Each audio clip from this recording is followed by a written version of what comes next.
Pag ako na-troll dito, kakantahin ko yung Titibo-tibo ni Moira de la Torre.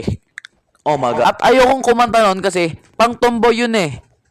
Okay, walang nantotroll. Okay, success. Uy, may tao. Uy, nawala yung player. Oh my God. Okay, take the risk or lose the chance. No! Lahat ng tao ay may second chance. Kaya, let's do a second chance, okay? Okay, let's go. Let's go, guys. Let's go. Oh, no! Elementary pa lang, napapansin na nila mga gawi kong parang hindi pambabae. Kasi bis na Chinese garter, laruan ko ay Texas challenge. Tapos kadyamin ko lagi noon mga siglang lalaki sa amin. Noong ako'y mag-high school ay napabarkada sa mga bay. Curious na babae, na ang hanap din ay babae.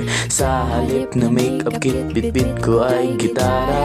Tapos pormahin ko lagi ay long sleeve at t-shirt na faded na lanta.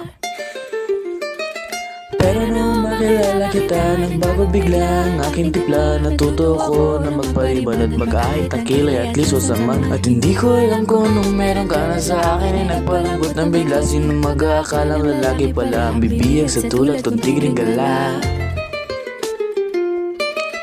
Kahit ako'y titibo-tibo,